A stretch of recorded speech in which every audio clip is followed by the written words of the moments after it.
Les sous-titres dans DaVinci Resolve, c'est quelque chose qui marche plutôt bien. Mais beaucoup d'entre vous m'ont signalé que malheureusement, on ne peut pas faire la traduction dans une langue étrangère. Alors on va voir si ce problème est résolu avec les dernières versions de DaVinci Resolve.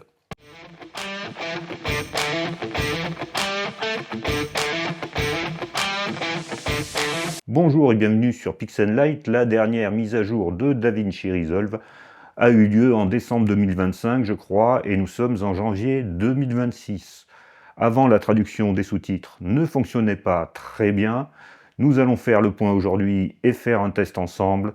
On verra aussi une solution alternative. On peut avoir besoin parfois de cette fonction pour des vidéos d'entreprise, mais parfois même pour des vidéos qu'on va poster sur YouTube, ça peut être intéressant car les sous-titres automatiques intégrés à YouTube ne sont pas toujours très efficaces. Je vous signale que cette vidéo est entièrement sous-titrée en anglais et en français, donc vous pouvez activer les sous-titres si vous ne savez pas comment faire. Je vous montre ça tout de suite. Et après, on passe tout de suite au test. Sur YouTube, vous pouvez afficher les sous-titres en cliquant ici.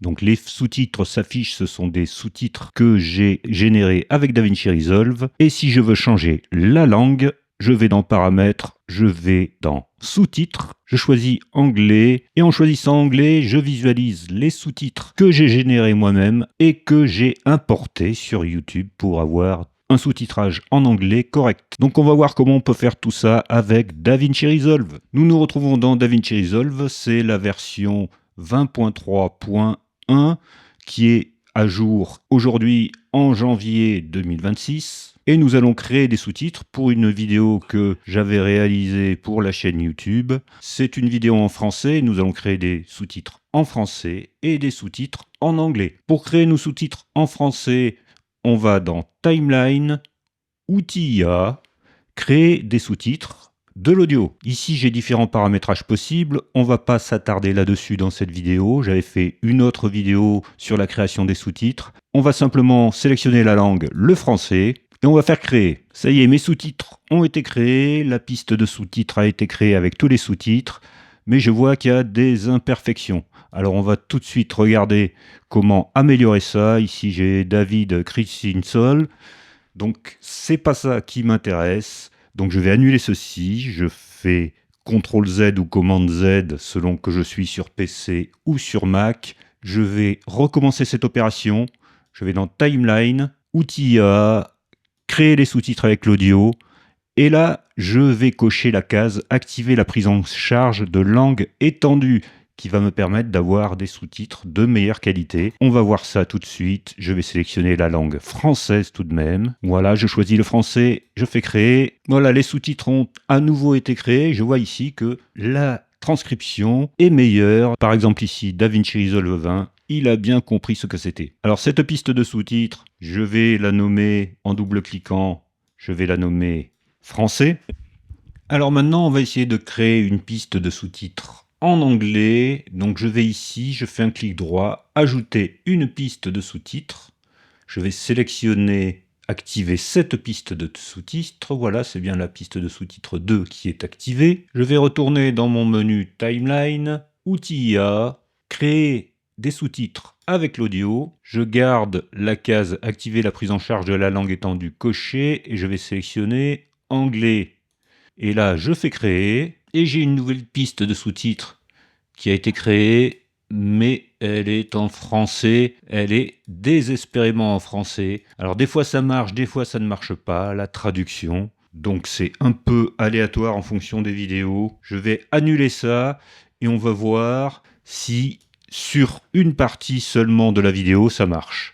Donc je vais sélectionner un point d'entrée là avec la touche I. Un point de sortie ici avec la touche O. Je vais dans Timeline, Outils IA, créer les sous-titres avec l'audio. Je suis bien en anglais, la case cochée, je fais créer. Et là, je vois que j'ai bien des sous-titres en anglais. Alors ce comportement un peu aléatoire n'est pas satisfaisant. De plus, lorsque ça marche, les sous-titres ne sont pas d'une qualité de traduction excellente. C'est un peu du mot à mot, donc on va voir une autre méthode pour créer nos sous-titres en anglais ou dans une autre langue étrangère. Donc je vais annuler ceci par commande Z ou CTRL Z sur PC et je vais aller exporter mes sous-titres en français et les faire traduire par une intelligence artificielle externe. Donc pour créer mon fichier sous-titres, je vais sur l'entête de la piste, je fais un clic droit, exporter les sous-titres, je peux choisir l'endroit où je le mets sur mon disque dur et comment je l'appelle. Alors là, je vais la laisser appeler français, je vais mettre sous-titres français, voilà, et c'est un fichier .srt, donc un fichier de sous-titres qui va comprendre toutes les informations nécessaires à l'enregistrement de mes sous-titres. Et là, je vais choisir le format fichier sous-titres dans formatage pour que le fichier soit bien lisible sur les différents supports. Je clique ici, je fais enregistrer et si je vais lire mon fichier sous-titres, je vois que j'ai bien un index chronologique pour chacun des sous-titres, j'ai bien les timecodes de début et de fin de chaque sous-titre et j'ai bien le texte. Maintenant que j'ai mon fichier de sous-titres en français, je vais traduire ce fichier de sous-titres en anglais avec une intelligence artificielle externe. J'en ai testé plusieurs. Celle qui donne satisfaction, c'est Claude. J'ai testé ChatGPT, j'ai testé Google Gemini et ça ne donnait pas satisfaction. J'avais énormément d'hallucinations. Quand le fichier était un peu trop long, il m'inventait complètement du texte pour remplacer les sous-titres que je lui avais envoyés. Je sais pas où Google Gemini et ChatGPT allaient chercher leurs informations, mais quand le fichier était long, il me donnait bien des informations en rapport avec DaVinci Resolve, mais complètement inventé. Il m'a même inventé des boutons dans DaVinci Resolve. Avec Claude, en procédant comme je vais vous montrer, j'ai fait plusieurs essais et je n'ai pas eu ce problème. Avec Claude, on a la possibilité de choisir le modèle ici.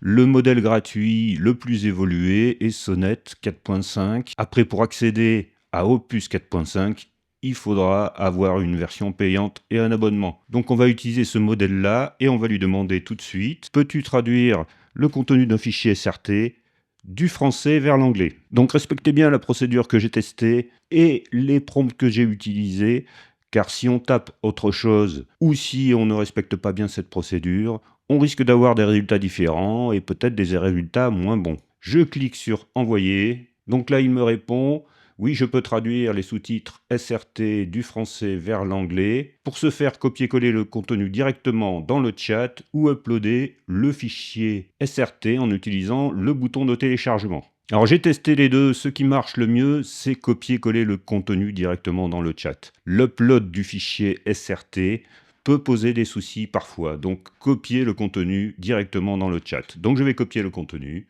Ici, je vais dans mon fichier SRT, je vais sélectionner l'ensemble des sous-titres et je fais commande C ou CTRL C sur PC pour copier tout ça. Je vais dans ma zone de chat et je fais commande V. Voilà, ça a été copié et là je vais lui dire voici le fichier SRT à traduire. Je clique sur envoyer.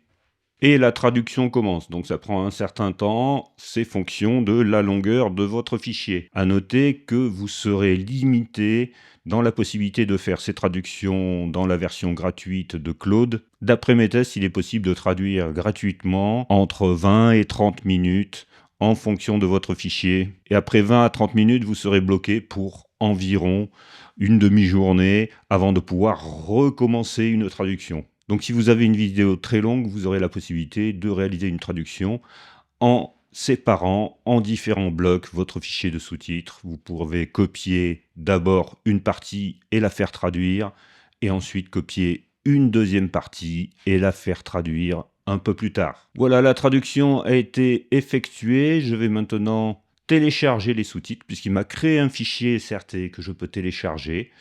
Voilà, donc je vais télécharger ce fichier.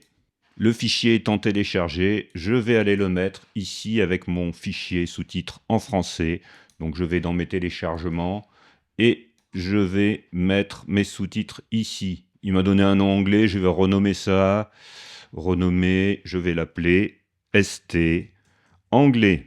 Maintenant que j'ai ce fichier de sous-titres en anglais, j'ai plusieurs possibilités. Je vais pouvoir l'intégrer directement à DaVinci Resolve ou je vais pouvoir l'envoyer directement à YouTube. Donc pour commencer, on va voir comment l'intégrer à DaVinci Resolve. Ici, dans la bibliothèque de médias, je vais faire un clic droit et je vais faire importer les sous-titres. Je vais choisir mon fichier stanglais.srt. Le fichier sous-titres a été rajouté à ma bibliothèque de médias, mais je n'ai rien pour l'instant dans ma timeline. Pour intégrer ces sous-titres à ma timeline, je vais créer une nouvelle piste de sous-titres. Je fais un clic droit, ajouter une piste de sous-titres. Je vais la sélectionner ici. Je choisis cette piste de sous-titres. Donc je fais un clic droit sur mes sous-titres en anglais dans ma bibliothèque de médias et je vais faire insérer les sous-titres sélectionnés dans la timeline avec le timecode. J'ai maintenant ma deuxième piste de sous-titres qui a été rajoutée ici et je vois qu'il a bien respecté mes timecodes. Il n'a pas changé mes timecodes ici puisque mes sous-titres correspondent à la même durée qu'aux sous-titres que j'avais en français. S'il y a des petites modifications de timecode, vous pouvez toujours ajuster ici dans la timeline et les déplacer un petit peu. Ces fichiers de sous-titres, bien sûr, je vais pouvoir les utiliser directement dans YouTube. Pour ça, je suis dans YouTube Studio. Si vous utilisez YouTube, vous devez connaître ça. Donc, je vais dans Contenu et je vais donc ajouter des sous-titres à une vidéo qui est déjà en ligne. Donc, je vais dans Modifier pour cette vidéo qui correspond à la vidéo que je viens de sous-titrer, bien sûr. Je vais aller dans Sous-titres ici pour ajouter mes sous-titres en français. Je vais ajouter mes sous-titres en cliquant sur les trois petits points, importer un fichier avec les données de synchronisation et je fais continuer. Je choisis mon fichier en français et je fais transférer. Voilà, mes sous-titres ont été créés ici. Ça correspond au français. Si je vais dans ma fenêtre de visualisation, je vois que j'ai bien mes sous-titres qui s'affichent. Je fais OK. Pour rajouter des sous-titres en anglais, ce n'est pas dans sous-titres qu'il faut aller, mais il faut aller dans langue. Et ici, on va rajouter une langue.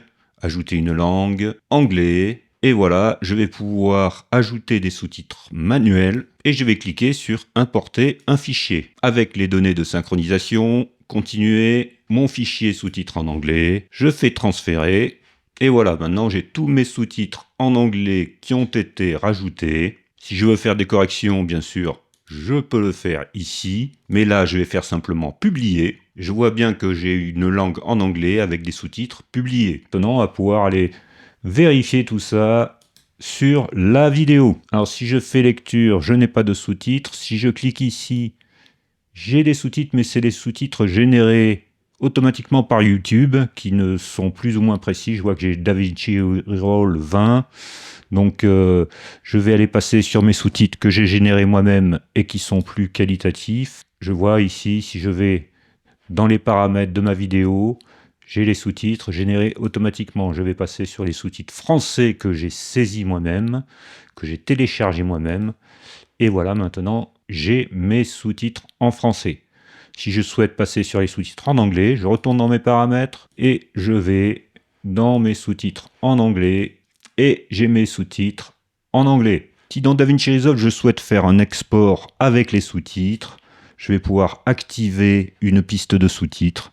Aller dans Export, je vais choisir ma destination ici, je vais donner un nom à mon fichier vidéo, mais surtout je vais sélectionner les paramètres de sous-titrage de mon exportation. Je vais cliquer sur Exporter les sous-titres. J'ai la possibilité de faire une exportation avec le fichier séparé au format SRT ou dans d'autres formats. Et là, j'ai le choix de la piste de sous-titres que je vais exporter.